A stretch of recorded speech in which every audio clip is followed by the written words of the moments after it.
Namaskar. Welcome to a very delayed episode of Nerviness live stream.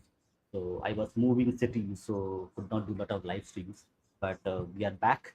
So this is our first live stream from a new location. I'll share it to you later.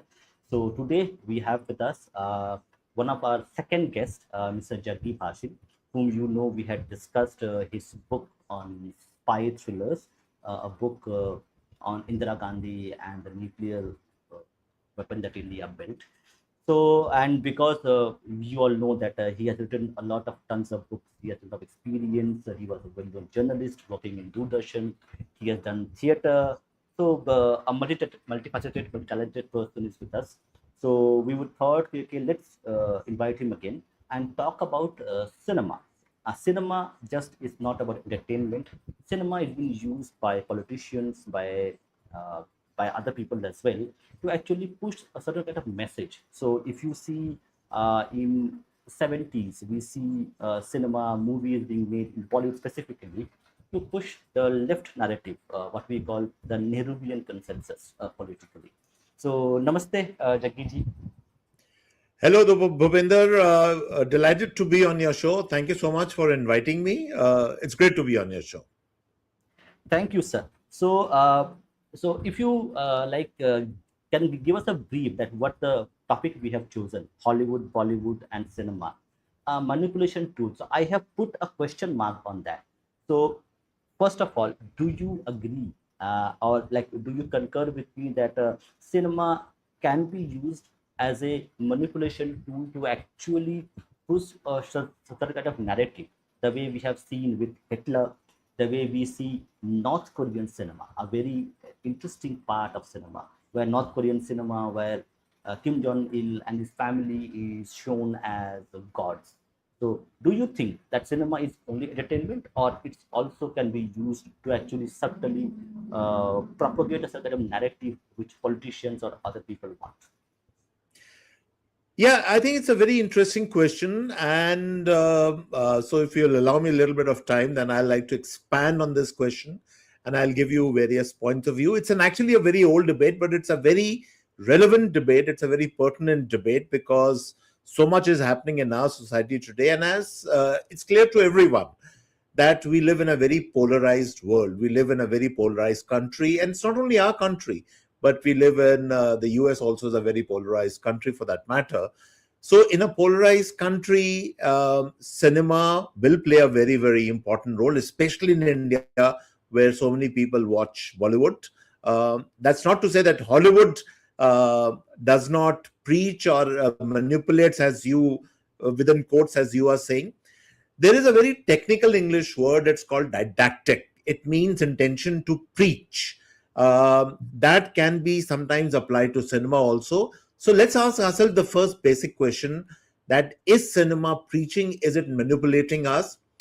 My answer to that particular question would be that cinema will not be able to manipulate out of nowhere. Something has to exist in society.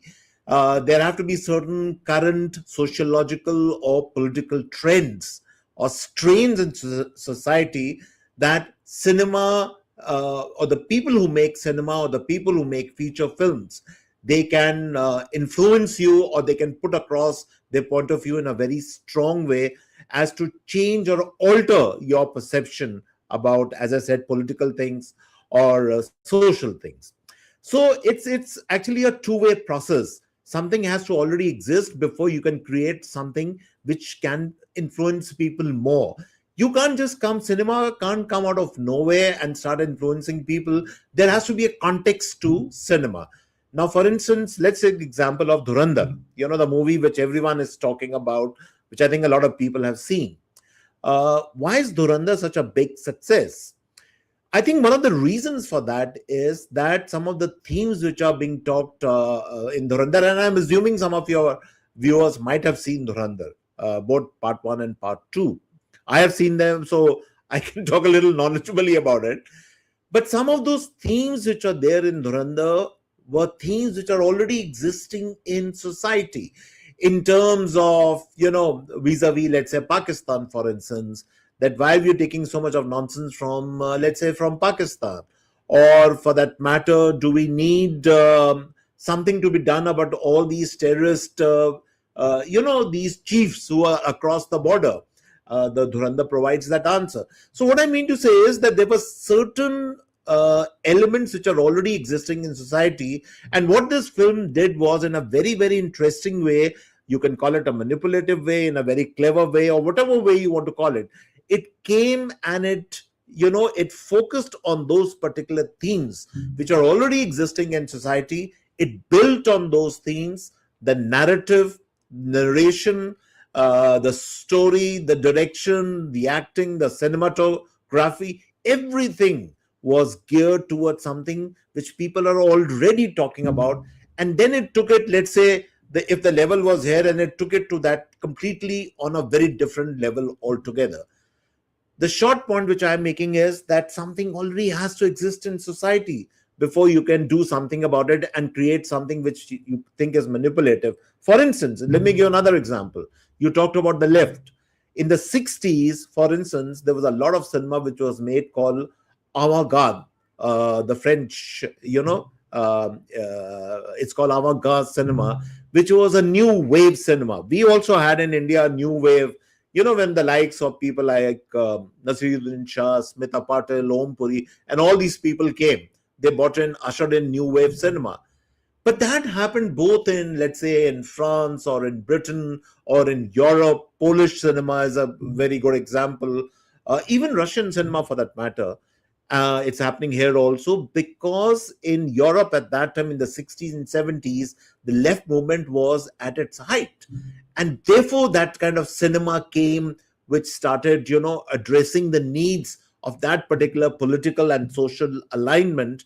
So, what I'm trying to say is, cinema does not exist in vacuum. It has to feed from what is happening in society. It builds on that, and then it creates something new, which can be manipulative. It certainly can be. Of course, it can be. Okay, so to carry forward this discussion, so do you think that when a filmmaker can be a songwriter, who can be a script writer or dialogue writer, when he fuses his ideology with entertainment to actually put out his kind of ideological message into his craft of art, Mhm. is he a dishonest artist that he is not declaring that example do biga zameen. Okay, do biga zameen is a very famous Correct. socialist movie which was there. So, and it actually showed that the zamindar and the upper caste, the so-called upper caste, are villains, and and the working class people are being oppressed. That subtle message which was given, and which was the way we see, correct, the way we see money lender or industrialist or businessman as something which is evil. So the common man gets that perception from consuming that kind of theater, movies, songs, and other paraphernalia which comes to with visual cinema or visual storytelling. So when the artist is doing that but not declaring that yes, my ideology is left, I am putting my ideology, now consume it if you want to. So Mhm. was it dishonesty, or was it something that they are doing out as unconsciously? Bhupender, I won't completely agree with what you're saying. Why should the filmmaker or the artist, for that matter, declare? What is the need for him to declare? Um, you give the example of Do Bhiga Zameen. Do Bhiga Zameen actually was not a propagandist film. It certainly had those very socialist left themes. You're absolutely correct. And Balraj Sani brought it to life, with his portrayal of the man, who's suffering. It was a very poignant film. It was a very touching and a very deeply emotional film because of the story content of the acting. So, if certain socialist or left themes were propagated in the process, well, so be it. My question is, why should the filmmaker be obliged to declare that I'm a leftist or I have to do that? Let me give you another very interesting example. Some of your viewers who might be following world cinema, there's a very classic film which was made, I think, in the 70s, if I'm not mistaken. It was called Z, by a filmmaker called Costa Gravas. which is supposed to be one of the, the great films, political films of all time. And it was a completely a political film. The filmmaker was a hardcore leftist. Everyone knew about that. But at the same time, the film was, if you watch that film, I excuse me, I watched that film. Even today, I would watch that film maybe a second or a third time, not because it's a leftist film, nor because it is propaganda or it is socialism, but because it's a very well made film. And that's the point which I'm making. Cinema, unlike maybe some other art forms, maybe like, I write, let's say, for instance, I write for newspapers also. Now, at the end of the day, what I write is what is called an opinion piece. It will showcase what Juggi Bhasin feels about politics or about social events or whatever. But in cinema, you can only succeed. I'm sorry, there's something in the air. Yeah. It's getting in my throat. Sorry. Yeah. So I am saying the filmmaker can only succeed if the film is well made. It's well made in terms of acting, in terms of direction, in terms of narration, that is the storyline, the scripting, the screenplay. The art content of cinema has to be really, really interesting for it to make, for even the propaganda to go home. Now, Dhurandhar, this is the most important and the most common and the best example we can give right now, because a lot of people have already seen the film. If there is a message of nationalism, if there's a message of राष्ट्र भक्ति, जिसे हम हिंदी में कहते हैं कि राष्ट्र भक्ति, जिसमें कि आप अपने देश से प्यार करते हैं और आप जो देश के दुश्मन हैं उसको खत्म करने के लिए आप कुछ भी कर सकते हैं, मतलब, then the way it has succeeded is because it's an extremely well made film. That's the point. The cinema, art, or for that matter any art form, it has to be captivating. It has to be very, very mesmeric, that immediately pulls you to it. Unless that happens, the project will fail. Propaganda तो बाद में आता है, propaganda पहले नहीं आ सकता. चाहे वो फिल्म मेकर उसको डिक्लेयर कर दे ना कर दे, it doesn't make any difference. वो let him say I am a rightist or I am a leftist or whatever. But अगर उसका जो creation है, that is not well, the art form is not well developed, then nobody will watch it. Yeah, it's as simple as this. It's like people are, let's say, watching your show right now, नवविमर्श का ये show देख रहे हैं, आपका और मेरा वो देख रहे हैं.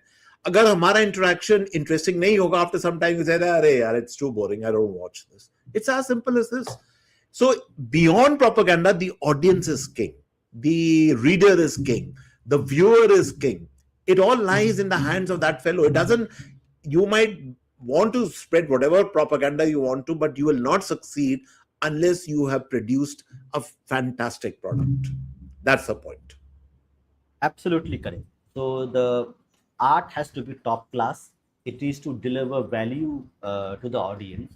Only then the other parts actually play an important role, or else it will fall flat, as you mentioned. So, to you, in your opinion, because now I'm going to go back to your past experiences, cinema in North Korea, because you have been to North Korea and interviewed with the supreme leader. I have also watched a bit of content related to North Korea, especially North Korean television and North Korean cinema, little bit of it.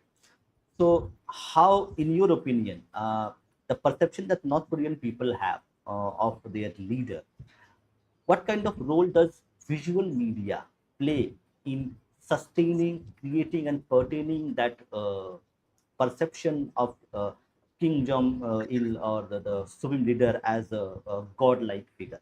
And like, do you think that North Korean example is a classic example where cinema can be used as a manipulation tool to actually hijack people's perceptions and thought process?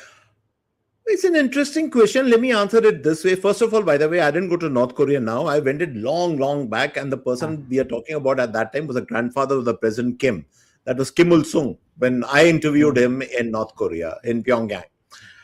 Um, I frankly haven't watched too much of North Korean cinema, but I watch a lot of South Korean cinema, which I think is brilliant cinema. By the way, I have to tell you, it's one of the best cinemas in the world. They make very intense and very gripping, especially what we call noir thrillers. So the South Koreans are a class apart. But let me talk a little bit about propaganda films, which you're right. North Korea may definitely they would be making a lot of propaganda films. But please remember and pick up the old documentaries. Watch what used to happen during the Second World War when the British soldiers, the American soldiers, the Allies, they used to be shown these propaganda films in cinema halls. How great we are doing on the battlefront. Our forces are advancing. Our planes are wiping out the enemy. Our navy is doing so well. Those are all propaganda films, and there were a lot of people who used to watch them. Okay, so at that time, the scope for critical cinema maybe was very less. You couldn't obviously say something against the state, even in these advanced Western democracies or economies like Great Britain and all that. The restrictions were there. So what we call propaganda cinema really comes into its own when the conditions are very tough. For instance, if war is taking place. Excuse me. I'll give you another very interesting example, which has happened only very recently. Now, you had this Gulf War, which is going on between US, Iran, and Israel. And everyone is talking about these Lego movies made by young Iranians. I don't know if you have watched them, but these are not full-fledged feature films, but these are short films. They are lampooning, of course, the US president and the decisions taken by the US administration and all that. But these are very interesting films. They have been made in such an interesting manner, and they bring the war home rather than any other speeches or any other pronouncement which are made by the top leaders. The films are very effective. And so that brings me back to my central point. Unless the content is king, unless the content is very captivating, even in a propaganda film, it will not work. Those Lego films are also, by the way, very subtle propaganda films. They are showcasing that Iran is doing so well. We are fighting off the big Americans. They have all the resources. They are killing our sisters and children and all that. That's being shown in these Lego films. But somehow they are very convincing because they are extremely well made. And that's the point. So yes, propaganda films, very specifically propaganda films, but they are not so much feature films. They are rather shorter films which are made by the state. Another very interesting example, long back during the reign of Hitler, when I don't know how you pronounce it, Goebbels was there.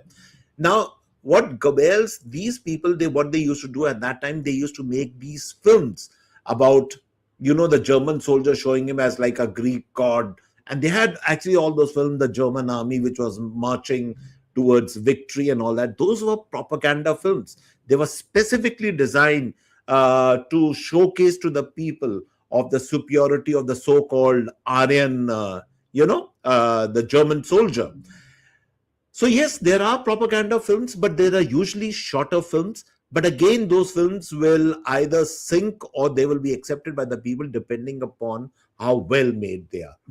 And as I said, even at that time, that was true then, it is true now, content is king. If your content is wonderful or it's very interesting, then you can actually sell your propaganda. That's the point which I am making.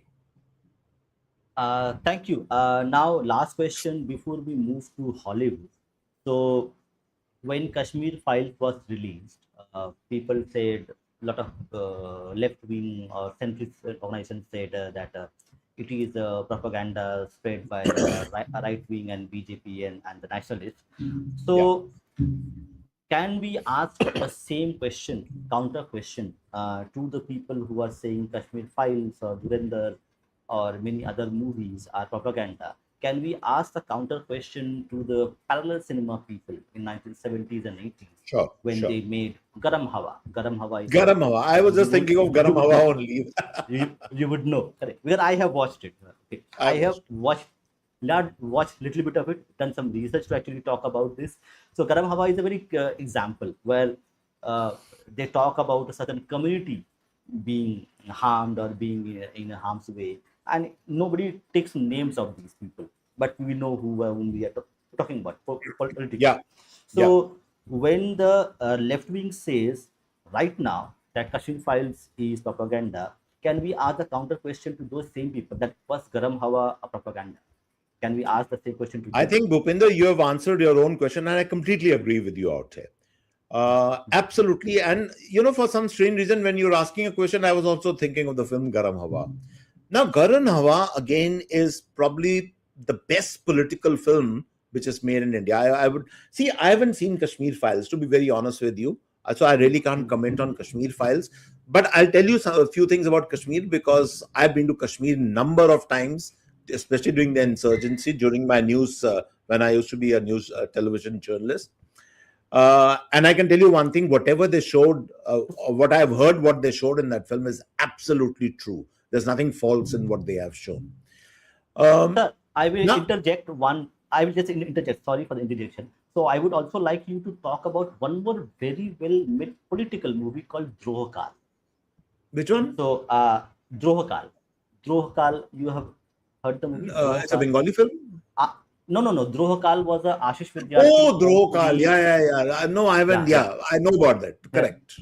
yeah, yeah. Correct. So, like, if you can compare from Garam Hawa to Drohakal, because I have watched a bit of political cinema in my Sure, youth. sure. So, if you can give your commentary on both these movies, Garam Hawa, you would have, I would have watched it. So, these two movies are what message they give? Because the Drohakal is a very complex movie. You can't put it as a right or Drokal, left wing, honestly, I but haven't seen it, so I can't talk too much about Drokal, but I can certainly hmm, talk about Garam Hawa, and yeah, I will try yeah. and maybe equate that with the Kashmir file. So that's the journey which I think Hmm, you're talking about. hmm, hmm, hmm, You're right. There is unfortunately a perception not only in India but especially in Europe, and we have actually taken that perception from Europe that whatever the left liberal says is is not only correct, but it is sacrosanct, it is sensitive, it is true, it is art worthy, and whatever anybody from the so-called right does is trash, it is propaganda, it is bad filmmaking. See, these very simplistic differentiations are not correct at all. I don't believe in that. I do believe that, as I said, content is king. Art can be on either side of the spectrum. It doesn't make a difference. I have always appreciated, and even though Garan Hawa was made by MS Satyu, who was a hardcore leftist, by the way, okay, and everybody knows his views, his political views, but it does not stop me from a guy like me from liking the film, which I still feel is probably the best political film made in the country. But I'll tell you what really I carry away from Garam Hawa. I don't carry so much of the political messaging. There is a political messaging in terms of that how the minority community was facing. But then the point which they never talked about in the film was that yes, certainly the minority community, the main minority community was going through very tough times post independence. But I'm sure that the minority community on the other side of the border, which happened, of course, would be the Hindus and the Sikhs, they would probably be going through even worse times, actually, which is the case. But that's not the point. What for me stays from the film is this absolutely brilliant portrayal by Balraj Sani, as the embattled father and the head of the family who ultimately has to choose whether he should stay in India or he should go to Pakistan. And then the death of his daughter. That scene where he stands at the grave of his young daughter, to my mind, is probably the finest scene in Indian cinema. I can never forget that scene. So, my point is if you have genuineness in you, if you are impartial, if you are not carried by this propaganda wave, then you will appreciate good art. And that was really good art, Garam Hawa. Now, as I said, I haven't seen Kashmir Files, but I can tell you, I've read about it certainly. I can tell you from personal experience, I used to go to Kashmir, and now I've been there a number of times during the insurgency when it was at its height. And I can tell you it was really, really bad at that time. When we used to land at the airport, uh, I had my camera team. I was the lead correspondent, and we used to get protection from the CRPF. Can you imagine? There used to be a vehicle which used to protect us because it was so bad. The firing could start from anywhere at that point in time, and the government actually was at that time was completely it couldn't control Kashmir. What was really going on? The separatists used to freely move around in the streets of Kashmir. That is a fact. That is not propaganda, by the way. So I believe he has shown all those things in the Kashmir files, but that's true. So my point is, at the end of the day, we must also use our discretion. We must use our common sense, and we must use our intelligence to differentiate between fact and fiction.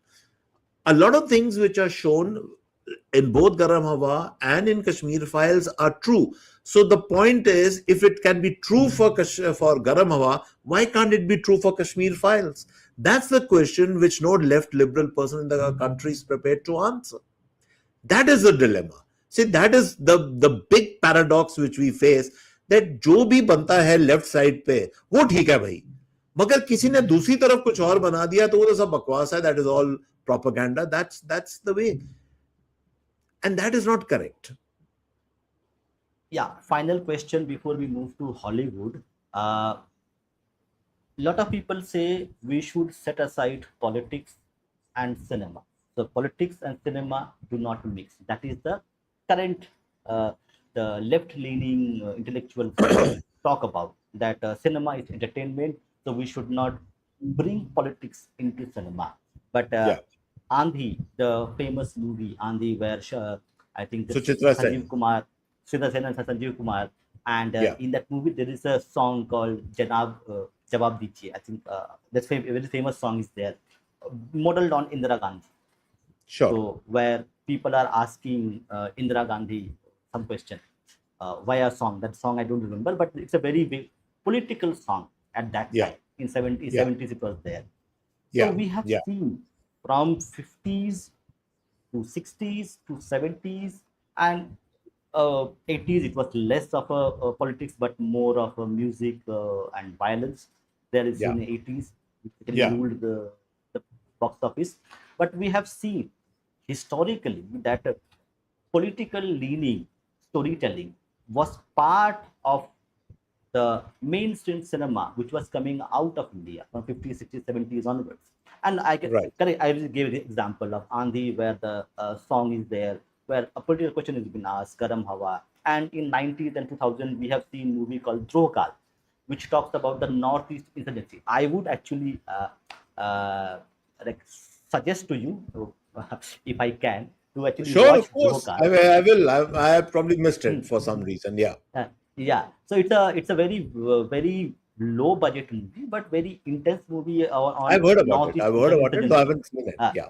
Yeah. Northeast insurgency. So Ashish Vidyarthi has blown away every day with his portrayal of the insurgent Yeah. or militant Yeah. in that way. So it is there. So people should accept the reality and see what it is. It is there. So do not pretend that okay, cinema is devoid of politics. Cinema has always been Of course. I agree with you. used as a political tool. So now we'll move to Hollywood. So Let me first of all, quickly yes, just let me give tell you something very interesting out here. You mentioned a political film like Andhi. There was another very interesting film which was made which didn't do well at all. I think it was made both in Hindi and in Bengali. It was called Sagina Mahato. And Sagina Mahato actually had Dilip Kumar and Saira Bano, and it was based on the Naxalbari movement to some extent. It didn't do very well. Then there was another very interesting film which had overtones of the Naxalbari movement called Mere Apne, which had Vinod Khanna in it. It captured the background of what was happening in Kolkata and all these other places at that point in time. Mere Apne was both a critical and I think a bit of a commercial success also. Sagina Mahato didn't do well. The same point I'm making again and again, Andhi also did very well. Andhi was a much talked about film because frankly, you rightly said, you remember Andhi because of the songs, because of the acting of Sanjeev Kumar, Suchitra Sen, I think the lyrics were by Gulzar. You know, these were well-made films. Mere apne Andi. Sagina Mahto, I'm giving an example, didn't do well at all because it captured all the left side and Darjeeling mein sab ho raha hai, in Bengal. But it was not a well-made film at all. It was a badly made film. So at the end of the day, it gets reduced to how well made your crafted your work is. जब तक वो ठीक नहीं होगा तब तक आप जो भी आइडियोलॉजी लगा दो वो काम नहीं करेगी. Absolutely, absolutely. So yeah, I think I heard of Sagina Mato, might have watched it, but don't remember. But Andhi, as it's a Andi, like yeah, of course. music, Yeah, yeah. music was very good, and the lyrics were also very good. The political Oh, yeah. lyrics actually. So Absolutely. that's why I remember. So now we'll move on to Hollywood. So before I ask Just questions, one more point for your viewers. A lot of yeah, people actually they not only empathize with Suchitra Sen, but they started empathizing with Indira Gandhi also. Oh, poor lady, how much she would be going through because what Suchitra Sen was portraying in the film. So that was a case of real life identification with a fictional character on film with a real life person. So yeah, sometimes these interchangeable things happen in cinema and real life. As I say, sometimes and art becomes even more realistic than your real life. Fiction is stranger than real life at times, and this is the classic case. yeah, so we'll finish this part of the conversation Sure. because you would have known Kobir Shuman. He's a famous songwriter and a singer, a very Okay. controversial person, but he's a very well-known. He's a kind of writes and sings songs the way Bob Dylan would do. So he's a Bengali musician. So Okay. although he's a left-leaning person, so I'm not a left-leaning person. So although I disagree with his ideology, but I like his music, the way you Yeah. have mentioned.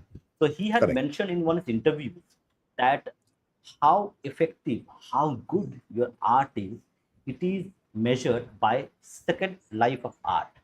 Like when the art is produced and when the art is again reevaluated, reviewed, rewatched, and by the common people as well as like today we are talking about Andhi 50 years from ago. In 1970s, Andhi came, and now we are 50 years plus, and we are still talking about Andhi as its music, its political messaging, the way it was received. So that's why if your art is good, it has some solid base, people will talk about it. So your importance of art is derived by the second life, how much it is relevant past its production date. So that's a very important that he said second life of art is something which is more important than what was perceived when it was produced. So Yeah. Andhi at that time was a commercial success. Today it's a well-made political film which nobody thinks it's political. So that's its victory in terms of its art. Yeah. Yeah. Absolutely. See, that's the point which I've been making right from the beginning of this of your podcast. That art, political art, propaganda art, or didactic art, whatever you want to call it, can only succeed if it is well made. That's is the bottom line. Um Today, you're right, Andi survives because of its songs. The songs even today. The song "Tum Aa Gayo, Noor Aa Gaya Hai." I think that's one of the most popular songs of Andi, if I'm not mistaken. Hummable songs. Now, in real life, in politics, nobody's singing songs actually. Sure, now you have a lot of these influencers and a lot of these people, who make these very catchy memes and songs or small songs and all that. That's fine. And a lot of people are singing these Dhurandhar songs also. That's fine. That's okay.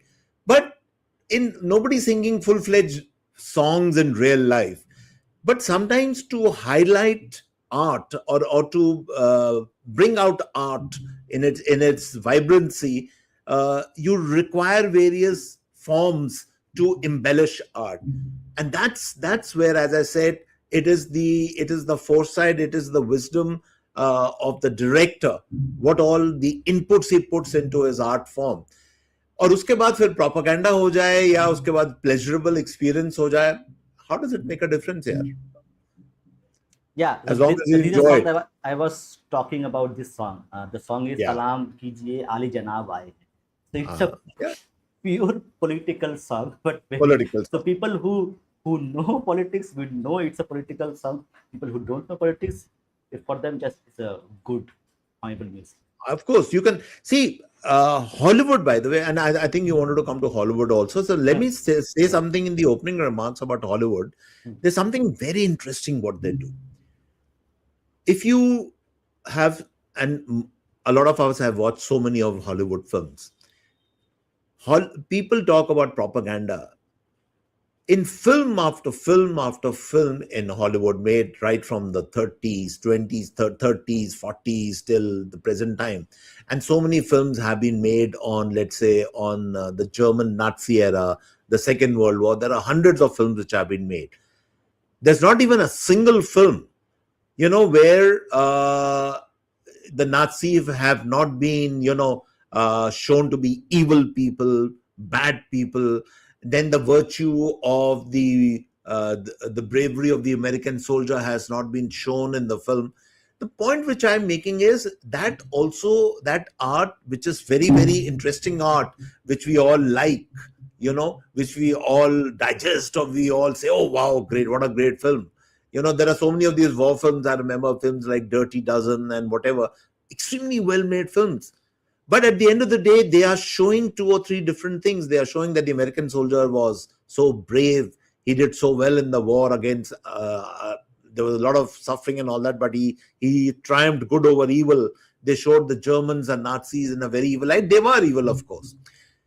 That's the point. When Americans spread their culture, they spread their virtues, they spread whatever Americanism is all about all over the world. Nobody questions it because it's so well made, it's so palatable. People say, wow, what a lovely film, yaar, maza aa gaya dekh ke. But the fact is, at the end of the day, there is a subtle messaging which is going on through the film. And the subtle messaging is that American culture is like top class. It is right on there on the top. That's the messaging which is going on. So propaganda in very subtle forms always comes in. But then you have to be intelligent enough to showcase that propaganda to the public. That is the key. Understood. So your perception of Hollywood, I would not go back to 60s and 50s because that was a very different era. The way kind of Yeah, movies were made at that time. yeah, yeah, Uh, yeah. so I will start with the Vietnam War era, 70s. So Right. from 70s onwards, your perception of the kind of movies are produced from Hollywood 70s onwards, and how politics and also intelligence agencies, CIA specifically, because Argo, if you know Argo, the movie. Yeah. So Argo is a very classic movie in that sense, Argo is, where of course, again more on it the Iranian situation, on the that when they take out the American who goes, and all the hostages who are held in the Iranian yeah, yeah, embassy. yeah. But in that movie, the role of CIA is very pertinently shown.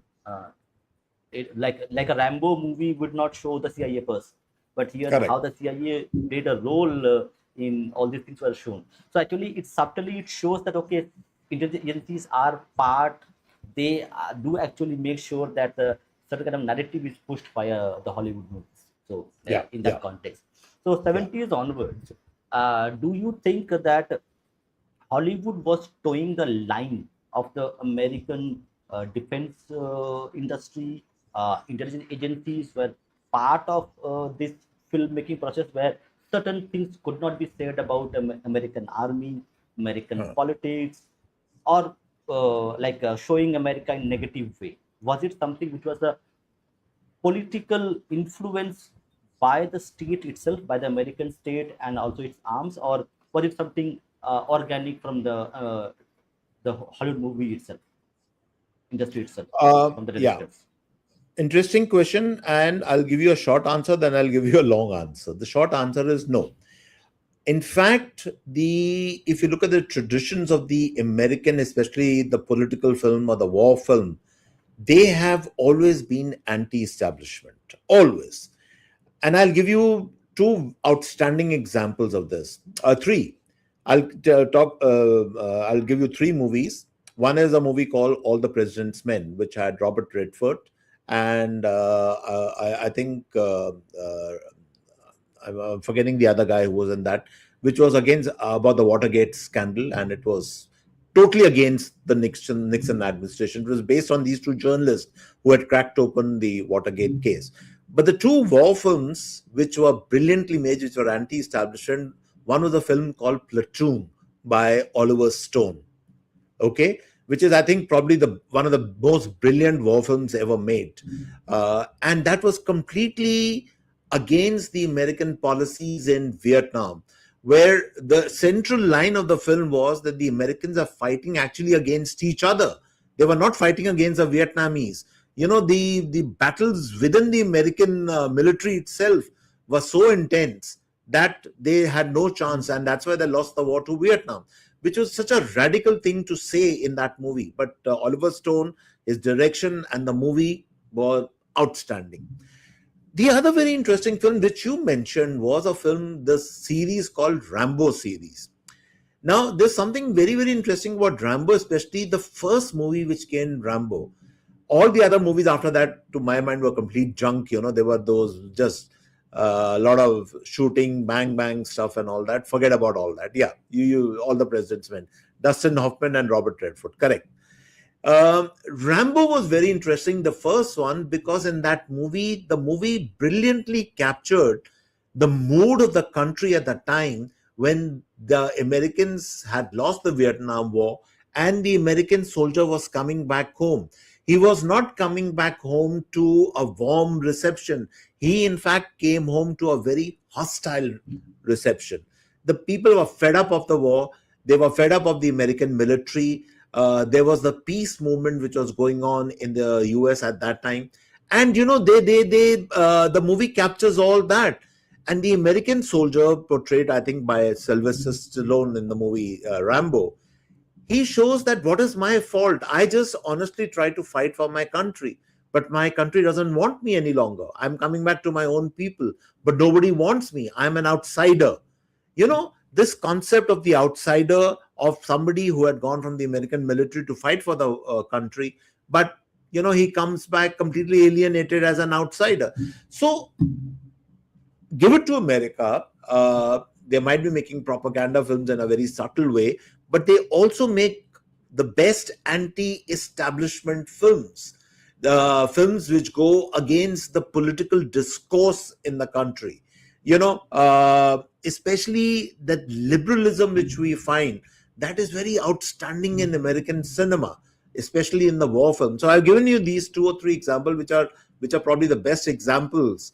Um, some Even a movie like Steven Spielberg's Saving Private Ryan, which again is a very brilliant war film. But then what does it show? It really shows at the end of the day that the American soldier will fight to whatever extent, to follow orders, which is again a very subtle kind of propaganda if you think about it, you know. So yes, but it was so brilliantly made that it became probably one of the most effective war films which has ever been made anywhere in the world. So the point is, America is a case apart because they do make propaganda kind of films, but they also make anti-establishment films which go against the grain of the political discourse, especially at that particular time. They're not afraid to voice their protest or their opinion or their rejection of the political discourse at that time.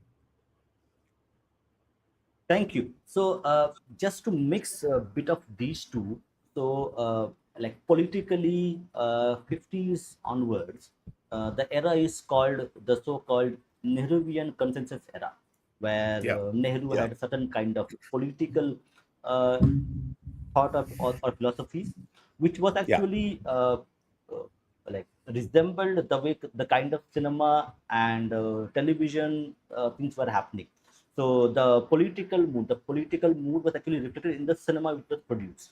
In the Yeah. same way, we see this Rambo series coming up.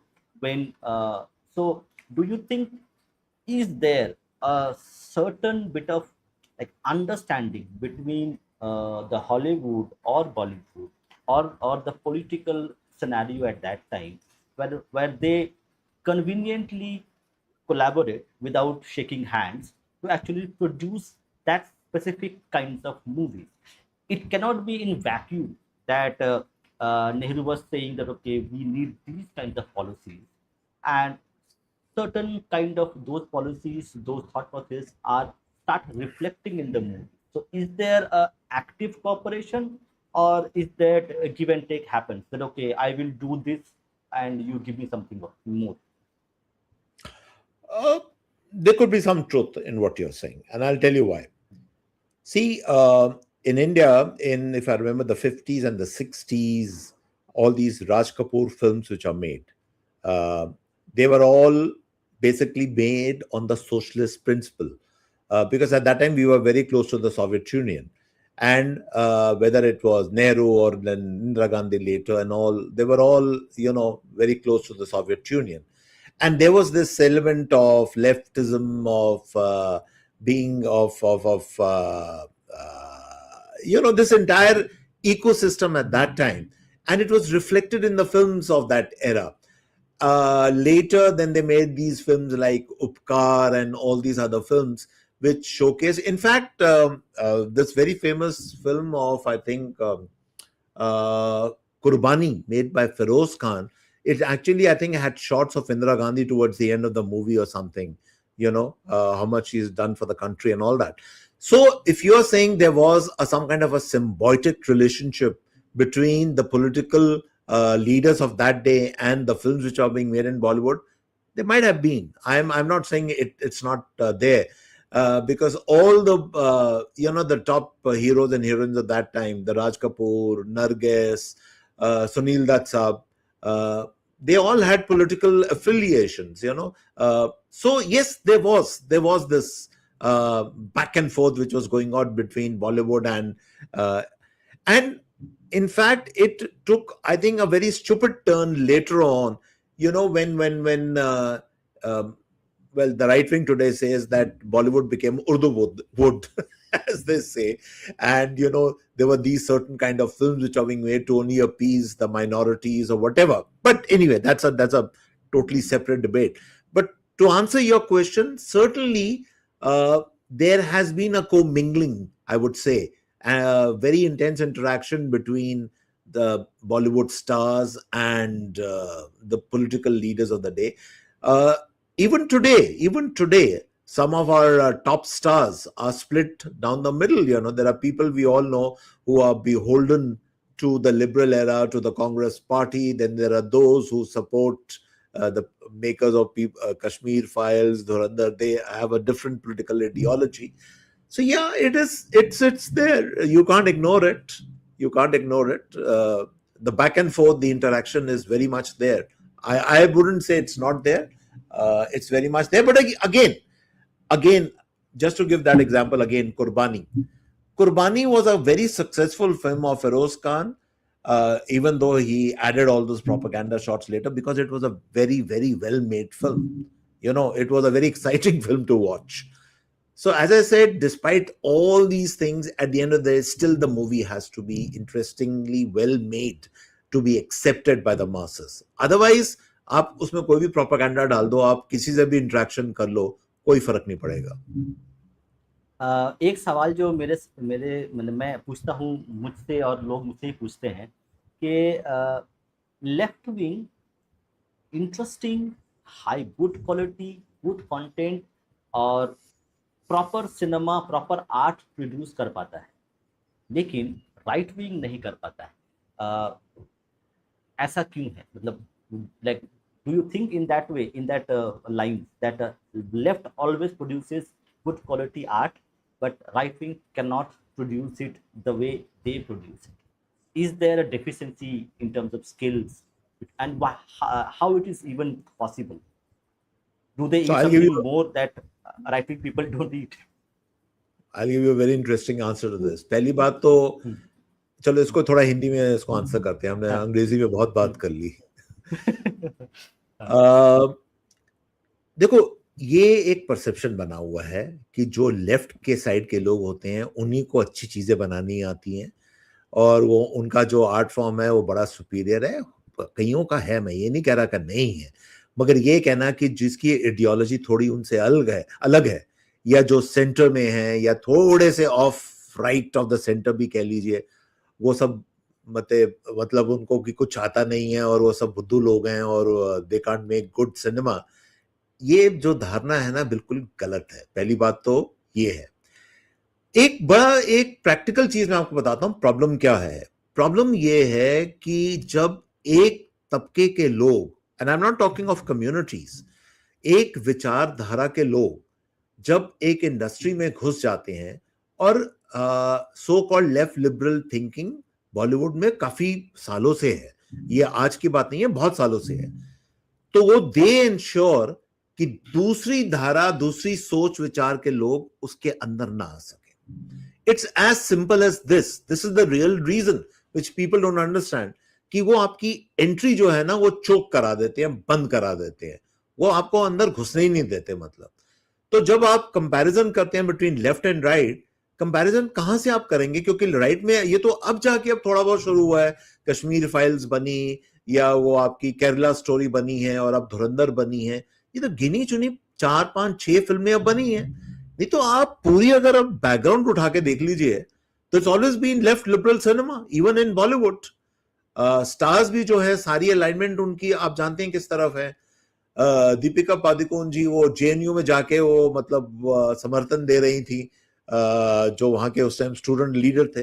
तो ये सब जो है, you know, this entire thing, that all the brilliant stuff, all the sensitive stuff, all the wonderful world cinema stuff is made by left people, Bollywood के अंदर भी, ये सब बिल्कुल गलत है। जब आप किसी को अपॉर्चुनिटी नहीं दे रहे, आप उसको घुसने नहीं दे रहे, आप उसको रिसोर्सेज नहीं उसको मिलने दे रहे, लोग उसमें पैसे नहीं लगाना चाहते, तो आप क्या करोगे भाई? It's as simple as this. मगर वो चेंज हो रहा है, दैट इम्बैलेंस जो है थोड़ा कम हो रहा है अब, थोड़ा थोड़ा मतलब दोनों साइड से, वो भी उस तरफ से भी अब काफी कुछ आ रहा है। और धुरंधर ने तो खैर मतलब काफी मुझे लगता है हिला के रख दिया है। It has shaken the foundations of Bollywood, if you really ask me, it has done that. Uh, yes. So now let's get back to Hollywood. So 80s and 90s cinema which was there in Hollywood. So action movie का एक दौर था, and also war movies, जैसे कि Iraq war के time पे कुछ movies आई थी। उसके बाद फिर एक्शन मूवीज का एक दौर आया था। तो हाँ। ये जो वॉर मूवीज बनती हैं खासकर हॉलीवुड में, उसमें कहा जाता है कि सीआईए और डिफेंस डिपार्टमेंट का बहुत रोल होता है to provide them resources, and they also do vet the scripts, ताकि anything bad is not said about America और अमेरिकन आर्मी और अदर थिंग्स। तो ये जो एक सिम्बायोटिक रिलेशनशिप है जो एक्चुअली ओपन ही है, मतलब you can not, best example I can give you, जो मैं दे सकता हूँ वो है आपका ब्लैक हॉक डाउन। आपने अगर इस मूवी का नाम सुना मैं होगा, देखी हुई है मैंने, हाँ। Black Hawk down was a brilliant movie, the way it, but Yeah. that movie cannot be made without the help of defense DOD department, DOD.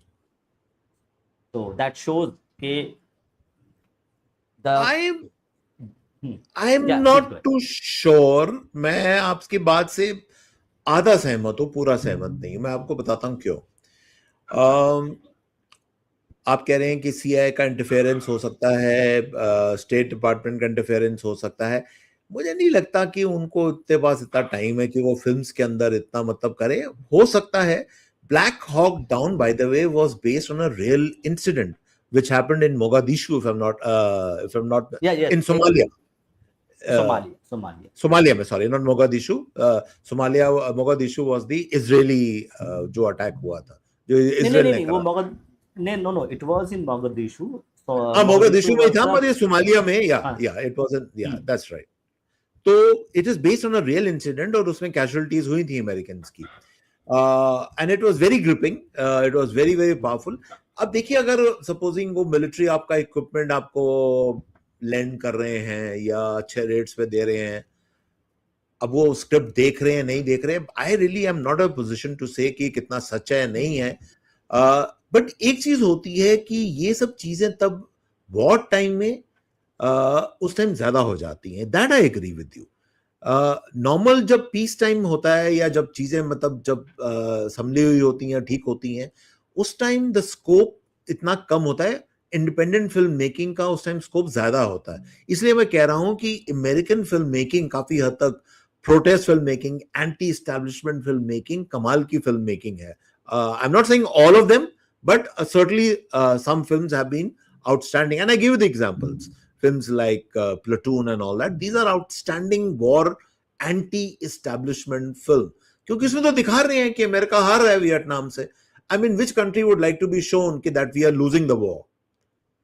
हमने भी एक अटेम्प्ट करा था बाय द वे इंडिया में भी, और वो चेतन आनंद साहब की फिल्म थी Haqeeqat, where we actually, which again to my mind was an outstanding film. You know, it shows the 1962 war, कि उसमें actual conditions क्या थी and how we kind of lost that war.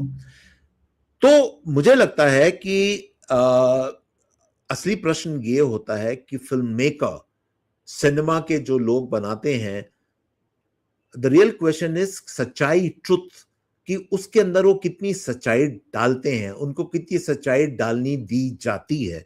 I think these are the two important questions we need to really answer.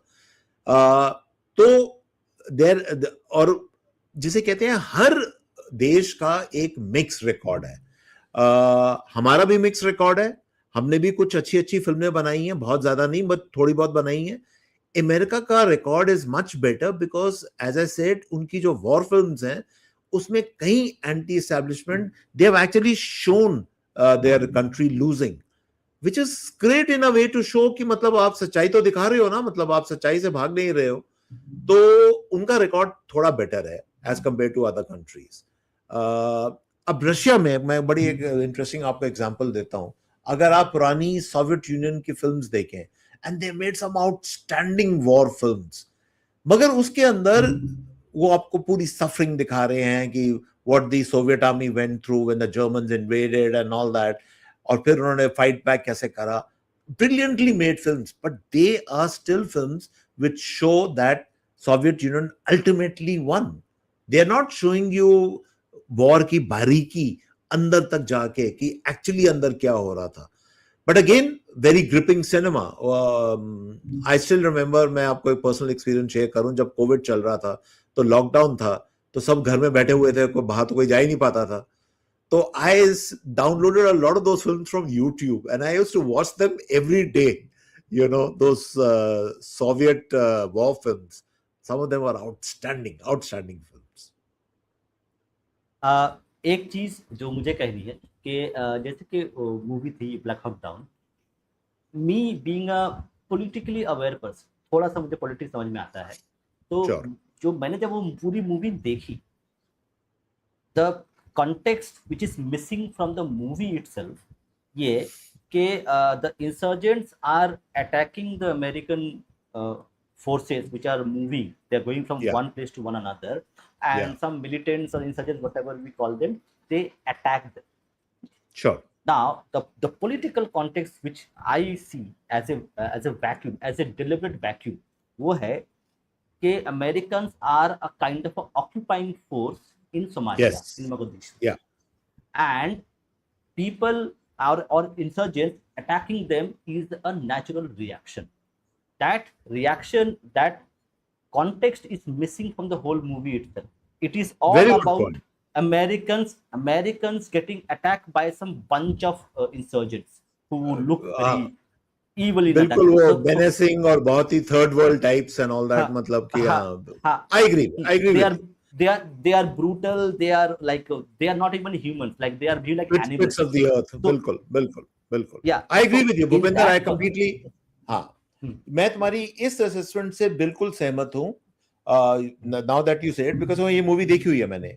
I think Ethan hoc था इसके अंदर, if I am not mistaken. yes. I agree with that. They might have shown the the situation with the American soldiers are in, with a lot of maybe sensitivity, with a lot of grittiness, but they showed the Somalian people who were countering them as very one-sided, unidimensional figures, जो कि मतलब जिसे कहते हैं ना, अब वो शब्द नहीं यूज करना चाहिए, मगर बिल्कुल जिसे कहते हैं, अब जो भी है वो शब्द को छोड़िए, कि बिल्कुल गए गुजरे तरह के लोग थे जिनको मारना एक तरह से बिल्कुल सही था. That is the overall messaging of the film. But वही अमेरिका, वही फिल्म मेकर्स अमेरिका के अंदर, then they made another movie which was a very interesting movie called Captain Phillip. Captain Phillips के अंदर स्टोरी जो थी, and that was Tom Hanks, who plays the captain of a merchant vessel which is overtaken by the Somalian pirates. और मुझे अभी तक याद है उस मूवी में फॉर द फर्स्ट टाइम, वो जब उसने गन पॉइंट पे कैप्टन फिलिप्स को, मतलब उसकी कन्वर्सेशन हो रही होती है टॉम हैंक्स की with the, and that was a very good actor, I think a Somalian actor, तो वो अपना पॉइंट ऑफ व्यू भी बताता है उस मूवी के अंदर. That movie was, I thought, a path-breaking movie in that way that for the first time you could even understand. नहीं तो आपको तो लगता है ये सारे के सारे पता नहीं कितने ही evil और गंदे लोग हैं कि they are hijacking everything, and certainly nobody can defend hijacking. But at the same time, that fellow also had a point of view. और उस मूवी में for the first time I was surprised they were allowed that man to showcase his point of view. So I agree with you. Real great art is where both points of view are shown to the people and leave it to the public to judge that which is the right point of view. So yes, I agree. Black Hawk, जो तुम्हारा प्रश्न था, बिल्कुल सही बात है. वो इसमें काफी वन डायमेंशनल उसमें डिपिक्शन हुई थी. Though even though it was very well made, but depiction सही नहीं थी. I agree with that. Totally. Thank you. So हमारा ये सुपर चैट क्वेश्चन है, तो इसको भी ले लेते हैं क्योंकि ये रिलेवेंट है हमारे टॉपिक पर, कि how do you see the CIA's role in Hollywood? Do you think CIA has a role? It's your opinion. See, the CIA is, a lot of people have to understand, is a very, very well-funded organization. They have the kind of budgets which even countries don't have that kind of budget. और उसमें से they use all kinds of weapons. Weapons का मेरा मतलब, I'm not talking of killing weapons, but in terms of, you're right, in terms of cinema, propaganda, reels, Twitter, Instagram, social media, they monitor everything because that's their job. CIA का मतलब है intelligence gathering for the United States. और उसके अंदर अगर वो films में influence कर रहे हैं तो हो भी सकता है, quite possible they would be large scale पे मुझे नहीं लगता, but maybe in some areas or the other they would like their point of view to come across. Quite possible, हो सकता है. Yes, actually मैंने इसको सवाल को क्यों लिया कि let me show you something which sheds little bit more of light. You don't have to agree, or the audience, I don't have to agree with him. Let me show you something which might give little bit of semblance. Give me a sec. Because I have actually read the book on my channel as well. So this is the book by Mr. Vikram Sood, who was the former, I think, Raw IB chief. So he has written a book called The Ultimate Goal. A former Raw chief deconstructs the how nations. I know Vikram. Yeah, Vikram Sood. Right. Yeah. So in this book, actually, he mentions Hollywood, how agencies actually create narratives on that part. So that's why actually the question is little bit important in that way, that like he himself actually mentions in his book that whether it is RAW, whether it is ISI, whether it is any other organization, they do influence popular culture to actually build narrative. So narrative building में आपका एक role होता है, China भी करता है. तो in that context शायद थोड़ी बहुत सच्चाई है इस चीज में, किसी ये शायद थोड़ा बहुत यहाँ, मगर हमारे कॉन्टेक्स्ट में तो उल्टा हो गया ना. हमारे कॉन्टेक्स्ट में तो they made movie like Pathaan where you show a raw agent romancing with an ISI agent. What rubbish यार, मतलब कम ऑन. ये तो बिल्कुल उल्टा है. इसमें I don't think so raw का कोई हाथ बात है. इसमें तो हमारे ये जो सारे so called secularist Bollywood film makers या जो भी हैं, उनकी अपनी परसेप्शन है कि Pakistan is such a lovely country, nice country, और ISI such a wonderful. They have see the problem in India is a little different by the way. Sood साहब का, because he is an intelligence officer, तो मैं उनकी बहुत respect करता हूँ. और जो उन्होंने शायद इंटरनेशनल चीजों के बारे में बताया बिल्कुल सही है, बट मुझे नहीं लगता कि इंडिया के अंदर रॉ का कोई इतना खास इन्फ्लुएंस रहा है. बिकॉज अभी तक जितनी ये फिल्में बनी हैं, ये सलमान खान की टाइगर सीरीज, शाहरुख की जितनी फिल्में, इफ यू रिमेंबर मैं हूं ना was one of the most stupid films which have been banned. उसके अंदर वो इंडियन आर्मी को विलन दिखा रहे हैं. Can you imagine? They have done that in that film, you know. तो इसमें रॉ क्या इन्फ्लुएंस करेगा यार? इसमें तो ये इस तरह के लोग बैठे हुए हमारी इंडस्ट्री में जो कि पाकिस्तान का गुणगान गाते हैं, अभी तक गाते हैं मतलब. तो इंडिया की सिचुएशन थोड़ी डिफरेंट है, but it's changing now, hopefully changing. अब इन लोगों को सबक मिल गया, अकल आ गई है. धुरंधर के अंदर इट इज पॉसिबल कि that they might have got briefings, they might have got inputs from real time intelligence officers and from military officers. ये possibility है. आपको इनफैक्ट धुरंधर के क्रेडिट्स देखने पड़ेंगे ध्यान से. मेरे ख्याल से उसमें शायद कुछ है कि they have, you know, sometimes you take on board retired officers who will give you a lot of real life inputs. तो वो पॉसिबिलिटी है. मगर ये कहना कि ये फिल्म जो है प्रोपेगेंडा फिल्म है, इसको रॉ ने बनवाया है या इसको आईबी ने बनवाया है, that is rubbish. I don't believe in that. हम इतने अभी एडवांस नहीं हुए कि हमारी इंटेलिजेंस एजेंसी ये सारे गेम्स खेलें. We are not rich enough to do that. We are not rich enough to do that. Absolutely, हमारे पास पैसे इन चीजों के लिए नहीं है. यस. सो कमिंग बैक, हम अब एंड की तरफ बढ़ रहे हैं हमारे प्रोग्राम के. सो अभी कुछ पहले ही, जैसे कि मैं बात करता मैंने आर्गो फिल्म की. तो आर्गो फिल्म एक लैंडमार्क फिल्म है. और एक और चीज़ एक्चुअली जो इम्पोर्टेंट है, हमको शायद भारत में लोगों को नहीं पता है कि अमेरिका में है second amendment, I think second और फर्स्ट अमेंडमेंट है, जहाँ पर actually they have real free speech. Like अगर somebody, कोई अगर जाता है व्हाइट हाउस के सामने में जगह बोलता है कि president Donald Trump I don't like you, the state can not come and beat you up, because America has first amendment, और पता नहीं एग्जैक्टली क्या है, फर्स्ट सेकंड अमेंडमेंट है कि वहाँ पर फ्री स्पीच है. State can not beat you because you do not agree with state policy. तो ये बहुत इंपॉर्टेंट पार्ट है कि वहाँ पर इंडिपेंडेंट सिनेमा में ये सब चीज़ें दिखाई जा सकती हैं. बिकॉज हमारे यहाँ पर नेहरू जी ने फर्स्ट अमेंडमेंट में उसको कर्टेल कर दिया था कि free speech was curtailed by first amendment. The first thing Nehru did was restrict free speech and bound it to a certain domain कि यहीं पर आप बोल सकते हैं. तो in that context we see के भाई इंडिया में पॉसिबल नहीं है वो सब चीज़ें होना, because of the way the things are there politically and otherwise. तो हम आते हैं आर्गो. जो आर्गो एक लैंडमार्क मूवी थी, जहाँ पर एक्चुअली मतलब बहुत सारी मूवी और भी होगी पर वो मैंने नहीं देखी है. आर्गो में दिखाया गया है कि कैसे CIA co-opts Hollywood directors, literally directors, and ये actually एक real story भी है. जो the officer who actually did all this, he got the award, some kind of award he got from CIA for the rescue operation. that वो movie में बहुत सारी चीज़ें फिक्शनल है, पर जो कहानी है वो ठीक ठाक है वहाँ पर.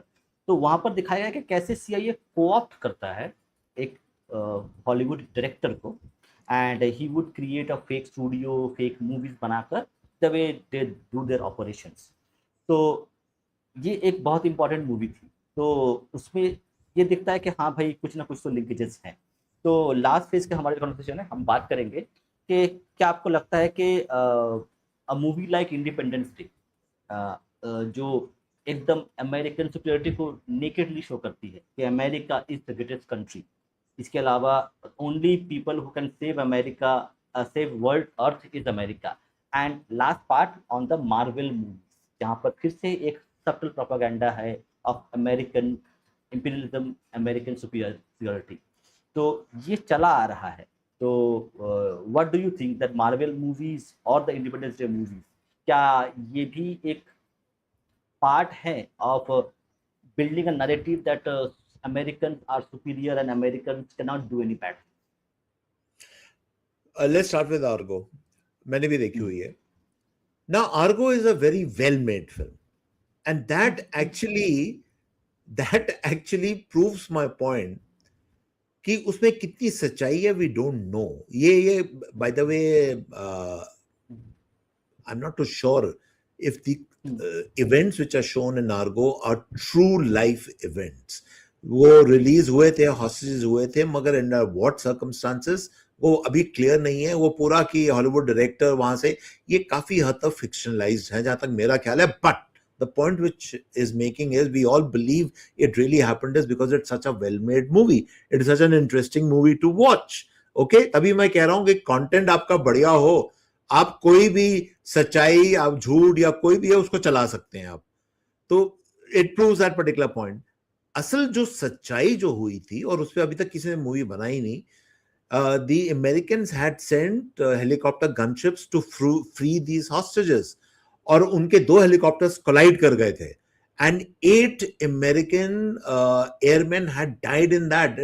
And that was that particular incident which led to the, उसके बाद Jimmy Carter never recovered from that. He actually lost his presidency because of that particular incident. तो उसमें तो किसी ने फिल्म बनाई नहीं अभी तक. वो सच्चाई है बाय द वे. बाकी आप जब आ जाते हैं मार्वल और इंडिपेंडेंस डे, सी इसमें यू राइट, उसमें भी एक subtly in terms of that America is a land of super heroes. अब आप कहेंगे ईरान क्यों नहीं है भाई, कुवैत क्यों नहीं है, ओमान क्यों नहीं है, why America alone? But America is always special in movies. America is always different. America is always talked about. तो that's what I am saying. It is the way you project something. और कई बच्चे जो हैं वो बड़े होते हैं कन्विंस ऑन द फैक्ट कि we are the superior people, क्योंकि वी हैव अ लैंड जिसमें सुपर हीरोज हैं, जिसमें कोई भी कुछ कर सकता है. We have vast powers. और बड़े जब होते जाते हैं उनको भी ये सिखाई जाती है कि आपकी मिलिट्री, और प्रेसिडेंट साहब भी यही कहते हैं कि हमारी तो we have the most powerful military in the world, which is true to some extent also. तो देखिए, हर चीज जो होती है at the end of the day, it boils down to one simple thing, and that is communication. What are you communicating to your audience?